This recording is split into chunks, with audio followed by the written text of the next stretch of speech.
Hey folks, welcome back to Star Wars Delusions of Granular. I'm your host Ron, and as always, we're a Star Wars podcast where we talk Star Wars. We try not to hate about Star Wars. I hope you enjoyed your long Thanksgiving break if you had one. If not, welcome back anyway. I did definitely took some time off. Appreciated the well-deserved rest that I needed. But I'm back at you to talk about Star Wars. If you're just joining us for the very first time or new to the podcast, we're a Star Wars podcast where we talk Star Wars, and we usually release 2 episodes a week.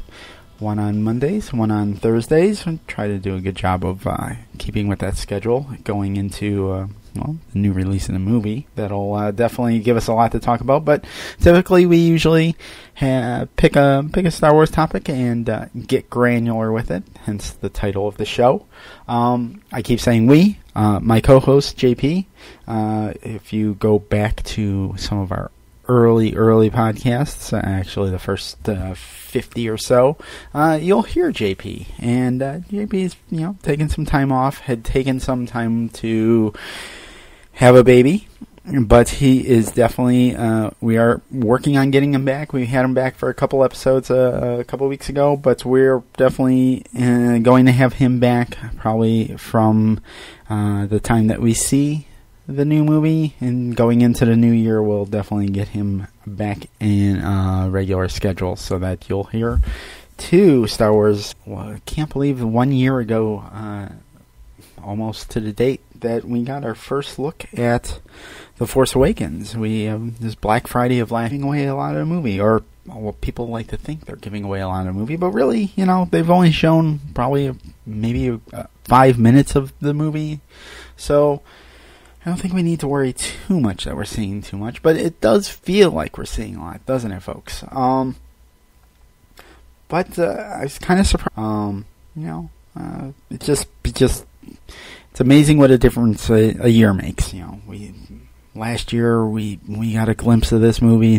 We have innuendo about what's going to happen, but other than characters' names and the scenes that we've seen, still.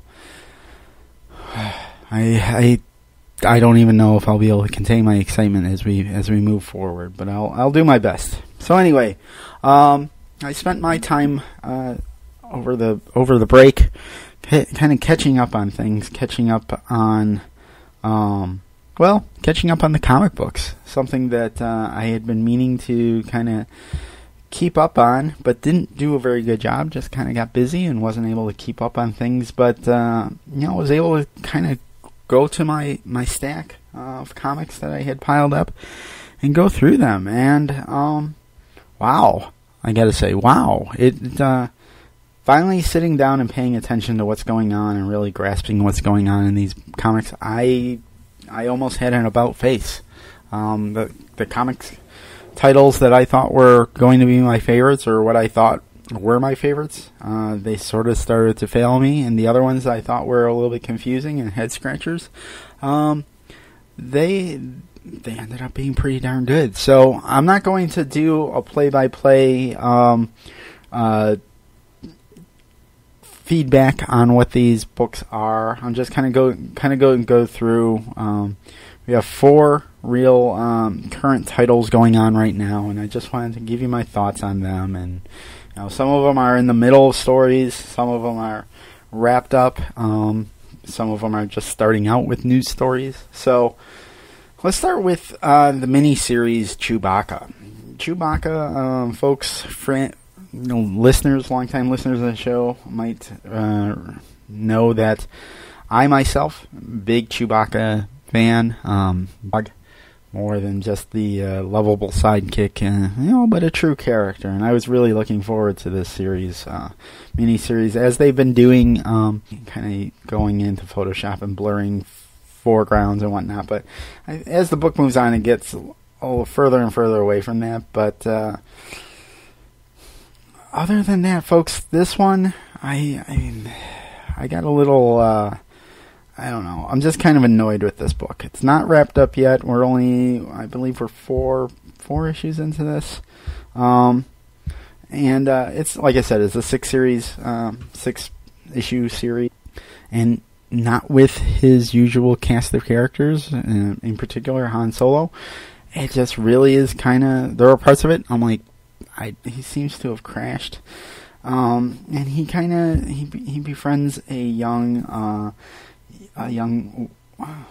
girl. As I'm going through the book, I keep getting confused as I'm reading this monthly. Is it a girl? Is it a boy?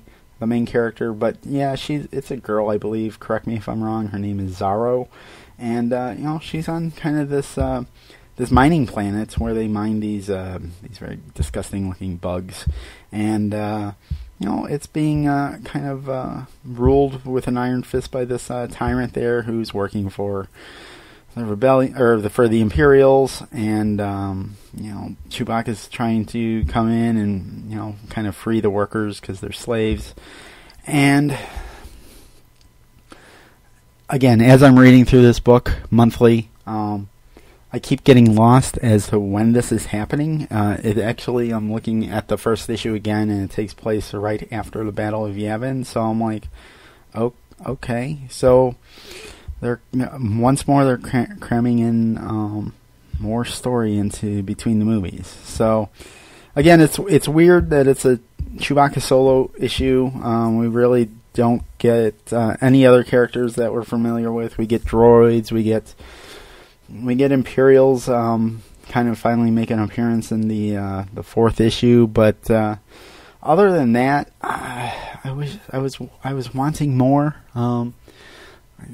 Kind of just I don't know. Well, let me move on to the next book, because I have an overall thought to all these books, but we'll get to that. Let me get on to the next book. Is the ongoing series, Canon, The Last Padawan, and this one, I mean, folks, I'm hot and cold on the Rebels series itself. As you know, again, if you've been listening to the show, I really enjoyed the finale of the first season, but kind of having a hard time getting into the second season. It's just not doing it for me as much as that ending wrap up with the first season. So reading this book has kind of been a little bit hot and cold for me as well. I feel like when the show's holding my attention, so is this book, and when the show's not holding my attention, this book is not as well. But no fault of the creators. The creators, Greg Weisman, the writer, Pepe Larraz, the artist. This book is really, I think it's pretty beautiful. The lighting is wonderful in it. The action is great. My biggest complaint with it is the character models, because it's a comic book and not a CGI cartoon. They're different from the series, so it's a little bit harder to kind of keep track of who's who, unless it's, of course, Zeb. Some of the characters' faces, it doesn't match up, especially Kanan himself. Kanan is this book keeps flashing going into the past, flashing backwards to when Kanan really was a Padawan, and kind of jumping around time periods for a while there. It was basically right after Order 66, and how he kind of survived that. Now it's actually jumped even further back to when Kanan actually gets his master, and before Order 66. So, and throughout all this, it keeps flashing forward to when Kanan is an adult and he's with the band of rebels. And I want to say, folks, that this is a good book. I think it's worth a read. I would collect up a bunch of issues and read it all at once. I think it's a little bit easier to grasp at that point, but I'm sticking with it. I do like it. I like it because it's it's the prequel era storyline. We do get a Mace Windu, we get Yoda in here, we get younger Obi-Wan, which is nice. It's nice to see them in this and actually interacting with Kanan, who is not going as Canon. He's going by his real name. Was it Caleb? Anyway, a good book, but let it collect up. I think it's actually a much stronger book than some of the other ones because it's not taking place in a time period that's so crammed with stories, trying to cram things in between movies. So let's jump to what I thought was my favorite book for a while, and that is the title Star Wars itself. This one has had a lot of controversy. It's already on its second story arc, and this story arc has been... the big controversy is that Han has a wife, but Luke is off on his own adventure, trying to track down some other Jedi artifacts, trying to learn more about his how to become a Jedi on his own. And the second arc is really where we had that break in between story arcs, where it was a one-off about Obi-Wan Kenobi and what he was going through while looking out for a young Luke on Tatooine, which was a great book. But I'm kind of picking it up from there, where Luke is now in possession of Ben's journals, and he's off, looking for Jedi artifacts. He ends up on the Hutt planet Nar Shaddaa, and we get a great little storyline of Chewbacca and 3PO kind of going after, trying to rescue Luke. And anytime since Empire, teaming up Chewbacca and 3PO together, that's just gold in my opinion. Those two characters really work well together. I think it's just a great dynamic. 3PO is actually, as JP and I had talked about in the past, 3PO is a really hard character to write for. I don't even think they really even got him really right since the first two movies, really. I don't even know if they got him really that great in Return of the Jedi. But here, he's pretty good. I think there is a moment where he pilots the Millennium Falcon a few times in this book. It's a little off for me. Meanwhile, Han and Leia are with this Asana Solo, or as she refers to herself, and she keeps saying that she's Han's wife. Han keeps denying it, and it isn't until issue 12, I believe, where we actually finally find out that, lo and behold, she's a liar. She's not actually his wife. That they were just kind of Han and her were on a scheme in the past, and they were pretending to be husband and wife, and she's been kind of going with that. But there's some problems with this book as it goes along. Luke has been there's other Jedi in this, or there's Jedi wannabes. There's a Hutt that's basically collecting Jedi artifacts, and he has this mercenary type Jedi that basically is kind of training Luke to fight in an arena, very reminiscent of the arena fight in Attack of the Clones. But seeing other Jedi in this, or at least lightsaber wielding people in this, is a little bit weird and a little, so it just, I don't know, it just doesn't feel right to me. And then in issue 12, the last issue to come out for this book, we get the thing that really just kind of blows it all for me. It really, it jumps the shark for me, in my opinion, is we get Luke in trouble, and we get Han and Leia and Chewbacca all finally converge to rescue Luke, and Luke has loaded R2-D2 up with multiple lightsabers to blast out a la Return of the Jedi on the sail barge, but this time there's multiple lightsabers, and R2 shoots them off. And then there's the scene that really just ruins it all for me. We get a scene where Leia, Han, and Chewbacca all end up with lightsabers. And I'm like, really? This is now canon? This is like, is this, how is this going to, how are we going to go on from this? Like this, so this book takes place between Star Wars and Empire, so we're to believe that between Star Wars and Empire, not just Han, who has wielded a lightsaber in the actual movie Empire Strikes Back, but not just Han, but Chewbacca and Leia all have used lightsabers. I mean, I know there's a lot of Star Wars fans out there that are like, yeah, Leia's finally using a lightsaber. And I say, not like this. This is just, it feels so wrong to me. It just feels so off. Where I was willing to take some of the liberties that this book was taking up until this point, but man, it's just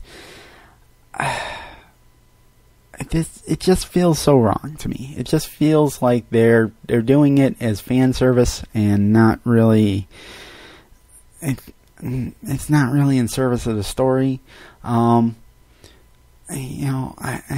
don't know. Like, I will continue on with this book, but I have to scratch my head from here on out. Like, Jason Aaron, who's the creator, like I said, I think he's gone over a point too far. He's just gone a bit too far with this, and it's too bad because I was really enjoying the book. I was enjoying, there was an encounter with Dengar and Chewbacca, and even up until the beginning of this book, it was written well. All the art in this by Stuart Immonen is really well done, very dynamic, very exciting. But man, I just really didn't need to see that one scene with the three of them holding lightsabers. And Han makes a wisecrack about it, but it just feels off. It just feels off to me, and that leads to my bigger point. But once again, I will get back to that. I promise I will make my big point before all is said and done. Skip to the book that I had been lacking on for quite some time. After the first run, the first story arc ended, I kind of fell off the map on this one. Darth Vader. Darth Vader is the book. This is by Kieran Gillen and Salvador Larroca. And this is following the events of Darth Vader, basically, after the destruction of the first Death Star. So basically the same time frame that Star Wars is happening, the Star Wars book itself. And we all know from the first run that he is kind of hooked up with this woman, Dr. Aphra, who's like an archaeologist, mercenary, bounty hunter. I don't know. And she has two very familiar looking droids, a protocol droid and an R2 unit, or an astromech, I should say. But they're evil, kind of a complete opposite of R2 and C-3PO. And there's a lot of other characters in this, so much to the point that I was kind of getting a little bit lost reading this on a monthly basis. There's bounty hunters in this. There's a whole mess of other droids. There's Imperials. There's Vader has a team, a group of people that the Emperor is basically looking as replacements to Vader, because as Vader has failed in taking the blame for the first the destruction of the first Death Star. The Emperor is not happy with him and is looking for his replacements, non-Sith replacements. But anyway, the second arc of this really starts with Vader. The bounty hunter is kind of pulling off a heist, and Vader kind of getting involved in it. Again, as I was reading this in issues monthly, getting lost, didn't really quite know what was going on. but basically a whole ton of money was stolen and blown out into space, and Aphra kind of collects it, and Vader ends up with it, and Vader's doing a lot of scheming behind the Empire's back in this whole book, and I think that was what was confusing to me. But he's basically in possession of this money, and he's using it to build his own army. There's a lot of intrigue and a lot of backstabbing in this book, but it's actually I think it's the most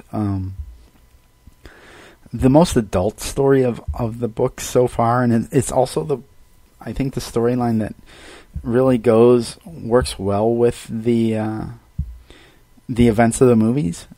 It doesn't feel as forced. It feels pretty natural that this is what Vader would do. You know, it's kind of about Vader tracking down who this pilot is that shot down that blew up the Death Star, and finding out that it's Luke Skywalker, his supposed son, and actually even going so far as tracking down the mortician that was basically responsible for taking care of Padme's body, and getting answers through him of was there a son? Did the son survive? And under torture, the mortician does actually admit to having that Padme had a son. He doesn't admit to Padme having twins. So Vader's still not aware that Leia's around, which goes in hand in hand with the movie. So that's good. But this ended up being my favorite of all the books. There's a lot going on in this book. It feels like I said, it's pretty intricate, so it's definitely worth sitting down and really paying attention to what's going on. Like I said, a lot of double crosses, a lot of sometimes the arc gets a little bit confusing, and I think that's where I was kind of getting a little bit lost, but great characters throughout, and Vader is really portrayed really well in this. I'm gonna do better to really stay up with this book, because this actually leads to the a mini series that's going across a bunch of the titles called Vader Down, and this has just begun. We're 2 issues into it, but it's really already captured my attention. Basically, Vader is going after some of the rebels, and Luke actually, in a head-on collision, kind of shoots him down, and they crash on this planet. So we have Vader kind of crashed on this planet with Luke as well, somewhere on this planet, and it's just all of the characters that we all care about so far, that throughout these 2 books, especially the Star Wars book and Darth Vader, they're all starting to converge, where we actually have Aphra being aware of that Han Solo is around. She says she doesn't know who Han Solo is, but she's aware of him. So a good mixture of the new characters being introduced, as well as the old characters kind of all trying to converge to hunt down Vader and rescue Luke. So pretty exciting stuff. And like I said, this book, I think, really connects to the movies in a way that the other books don't. And that's half hour into the show. This is what I wanted to talk about, folks. Moving forward, this is all canon. It all counts. It all counts as we've been told. And the big question in my head is, well, how much does this count? Like, yeah, it counts, but like, who is going to really in the bigger picture here? Are the movies going to recite something that has been that happened in these books, in these comic books, in the novels, in the video games? I just feel like there's different levels of canon, and I'm going to throw this out right now, like we have had different levels of canon in the past, or what we all as Star Wars fans believe to be canon. We had in the EU, we had G level canons, well, basically George stories. We had C level, B level, different levels of canon. But I feel like we kind of need to initiate that. Different levels of canon with these, with everything counting. For the longest time in trivia, it was always the question of, well, what's the one character that wields a lightsaber who's not a Jedi? Are we going to have to change the answer to that trivia question to being like, well, it's Chewbacca and Han? Because in the comic book, and I'm like, I don't think that the general Star Wars fans are going to give a rat's ass about these books. I mean, they're great and all, but for the most part, I don't think that they care. I think that a lot of fans don't even care about the excellent Clone Wars series as well as Rebels. Like, it's just not mass enough, right? It's just like the movies are seen by millions of people. This TV series are seen by millions, but not as many people. The comic books and the novels are read by even a smaller percentage of people. Like, how are you going to kind of put that to the same level of canon as the movies? It just doesn't fit, in my opinion. It just doesn't. There needs to be a scale, folks. That's what I'm saying. There needs to be a scale to this. There needs to be some type of system worked out so that, if you're following along, or if you're questioning when something happened, if it's talked about amongst other fans, and be like, oh, well, that happened in the lower tier of canon. That doesn't take place in the main canon, right? So I guess I don't know. I don't even think it's broken up by media type. I think maybe it is broken up by media type. I don't know. I feel like the novels are a little bit more of a higher standard of canon than the comic books, and I mean the video games themselves. I don't even know how you classify that as canon. But